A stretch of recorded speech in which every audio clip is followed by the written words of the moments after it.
Hi everyone, good evening. Am I audible? If you can just let me know if I'm audible.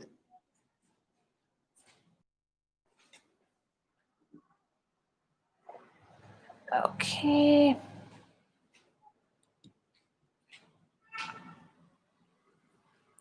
Perfect. Okay. Thank you, Nikita. Thank you, Divya. All right.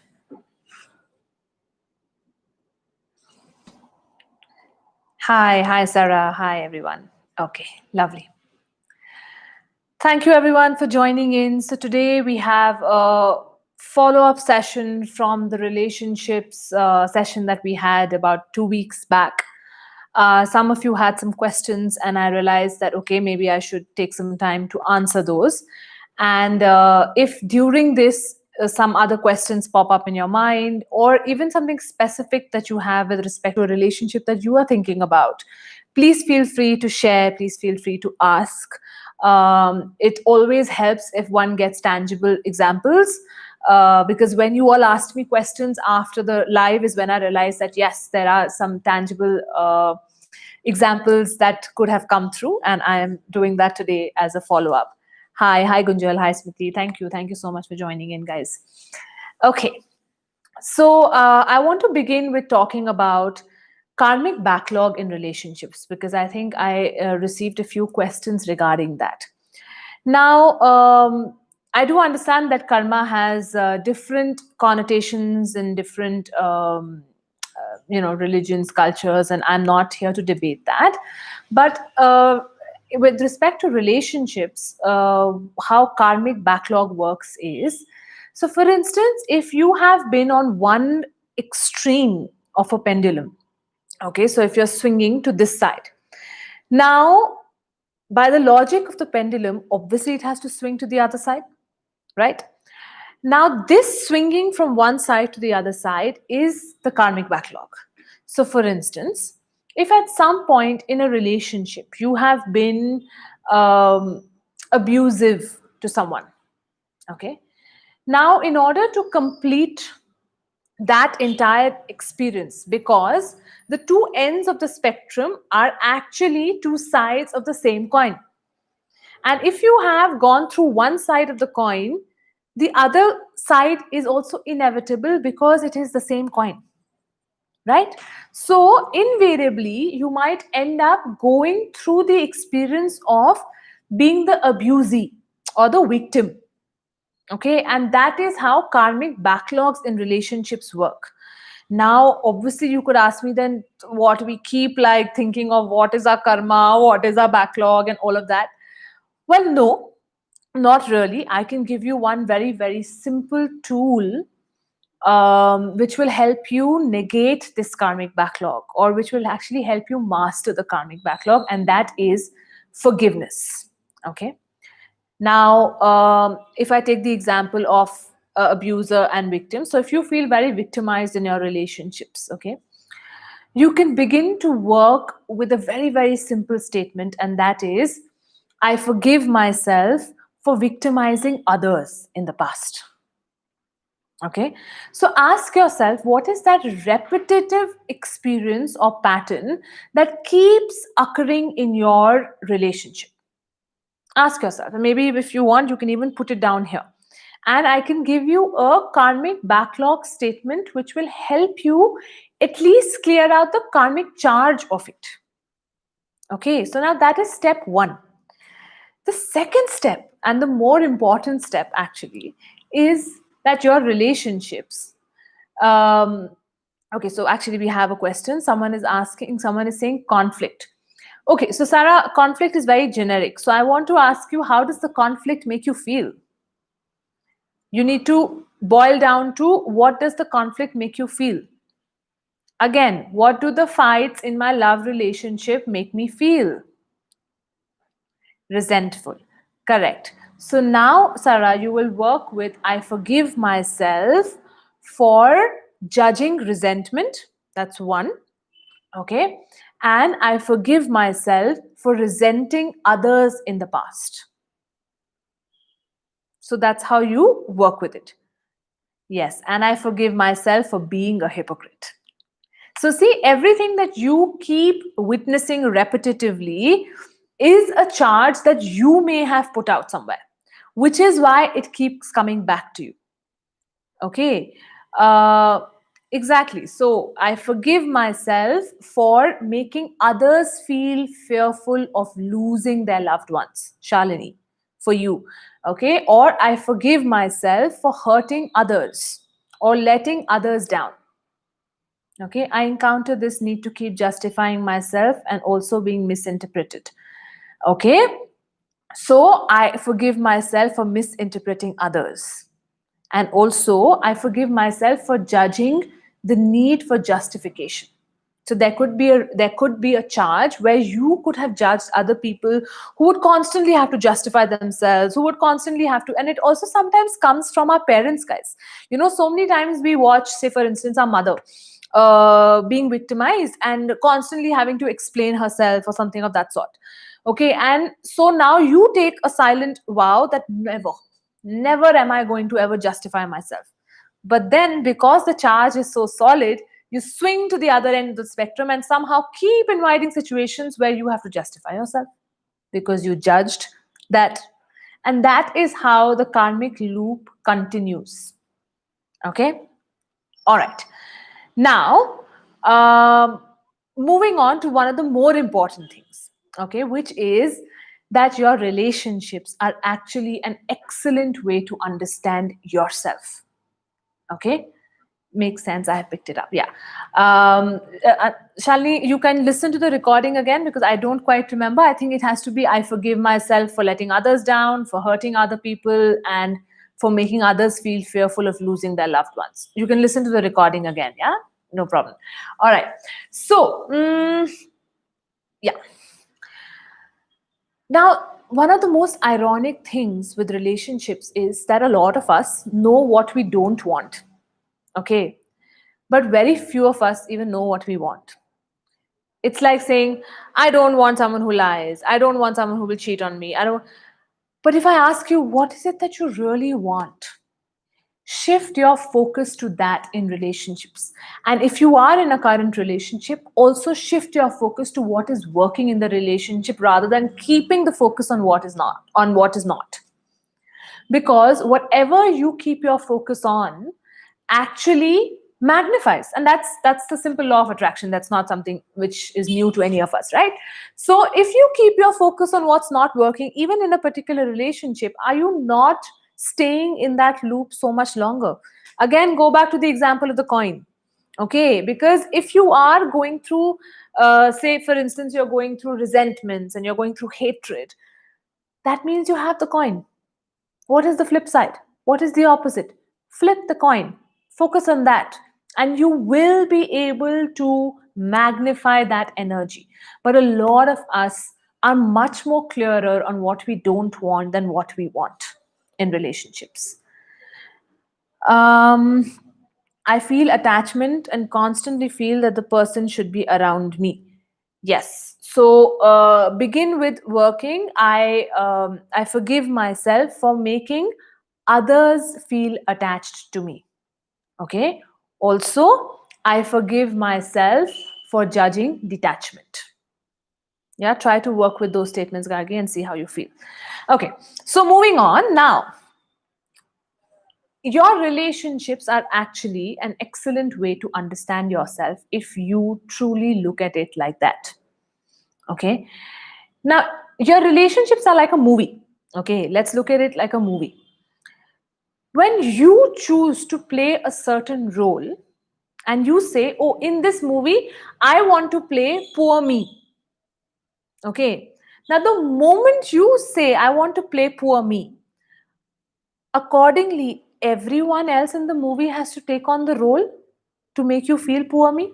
Otherwise, the movie is incomplete. There is no point. No one would want to watch that movie. Correct? So, if you can now begin to see that how everyone in your life is actually responding to your need for a certain experience. Okay, now it is either that experience that is karmically invited, which we've just talked about, or it is something that you have been rejecting or running away from, or it is something that you have judged in your space and not made peace with. So fight, flight. So fight is when you've judged it, you haven't made peace with it. Flight, you rejected it or you're trying to escape it. Okay, so I'll give you an example for this. Is like you keep asking that why is it that people so I get into a relationship with full commitment and I want commitment also. So then why is it that other people don't want to commit to me? Now I'm going to ask you, why the need for commitment? What are you running away from? Now, for instance, the answer comes, well, I'm actually very scared of being alone, or I am insecure about not having anyone in my life, or whatever. Okay. Now, this is the experience that you are running away from or you are rejecting. And other people are playing that part so that they can help you complete that experience. So you will work with your fear of rejection or your fear of loneliness, because other people's fear of commitment is actually reflecting your fear of insecurity or your insecurity, not even fear of insecurity. And that is how you understand yourself through relationships very, very beautifully, if you only give it a chance. I'll come to the questions in a bit, okay? 1 second. Now, for instance, we all keep saying, I want to be loved, I want to be loved, I want to be loved, okay? Now you have grown up in a household where love is equal to suffocation. It is equal to beating up, discipline. It is equal to maybe even abuse. It is equal to not being allowed to do half the things, whatever.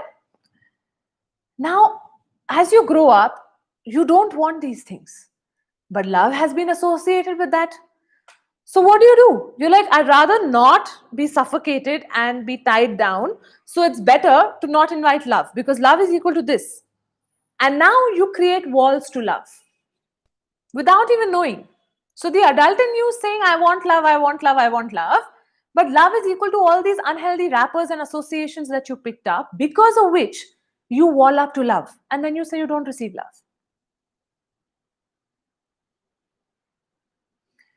So when you begin to understand all those things that you are rejecting and you begin to acknowledge them, I'm not saying go back to the fact that love is equal to suffocation and allow other people to suffocate you. You just have to recognize this, that you were rejecting or you are running away from.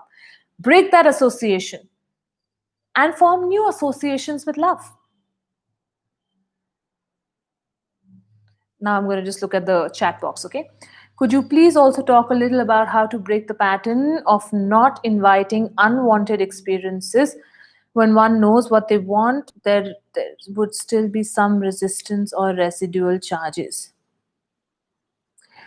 So, Gunjal, again, that goes back to whatever you're rejecting. The unwanted is that you are rejecting. Why is it unwanted? Why do you not embrace that experience, go through it and let it pass, guys? Because ultimately everything is an experience. The longer you choose to stay in that particular movie, the longer the movie is going to continue. The moment you embrace that, this is the story, this is what needs to happen. When I'm in acceptance of it, the experience is also going to pass away, or it's going to at least move through a little more smoothly than I am currently in, for sure. Those unwanted experiences will no longer be something that you have to run away from. The running away is what keeps you in the loop, or the rejection of it is what keeps you in the loop. So ask yourself, what is unwanted? Why is it unwanted? How does it make me feel? Now that feeling, acknowledge it, recognize it. R5 with souls love it. Okay. Asa, what about not trusting the other person? So, Divya, not trusting the other person outrightly comes from the fact that maybe somewhere you are holding on to a fragment which feels broken because of someone else. Whereas there was a brilliance in that trust that could have been broken at that time. But you are choosing to focus on that, the hurt, the rejection, the part which is, so now again you will work with all those feelings that person made you feel when your trust got broken. Okay. Also, a very simple way to ask yourself is, what will happen if I trust a person? If you ask yourself that question, automatically layers will get revealed. So for instance, if you say, if I trust someone, then I don't know, maybe the person will eventually take me for a ride. Now that is what you will work with. Or if I trust someone, then I think I will be very, very happy and I will be very, very content. Now you will work with your fear of being constantly content, because then that could be a block. If you have an association that if I'm constantly in a space of happiness or chill or whatever, in that space, you will stagnate, or you will get lazy, or you will not put an effort to something. Now those are your associations, and that's how we block it. Not trusting someone could be a wrapper to actually blocking allowance of love. Yeah. See how that feels, Divya, or let me know if you have any further question. What happens when you are always expecting the other shoe to drop? Example, everything is going fine, but because of past experiences. So, Khadija, this is exactly what I started off with, right? If we keep living in our fears, we are actually inevitably manifesting those fears. If you're waiting for the other shoe to drop, I can guarantee you the shoe will drop. If you are waiting, or if you believe that humanity is bad or human beings are bad, I can guarantee you, you will keep seeing human beings who are bad. And this is like from live experiences. When you believe something, guys, you spend your entire life proving that belief true. And that's what we do throughout our life. Which is why today I would just like you that through your relationships now, question your beliefs. Question every belief that you picked up through your relationships, because your relationships are so amazing to help you question these beliefs. So if you like if you're waiting for the other shoe to drop, then question that belief.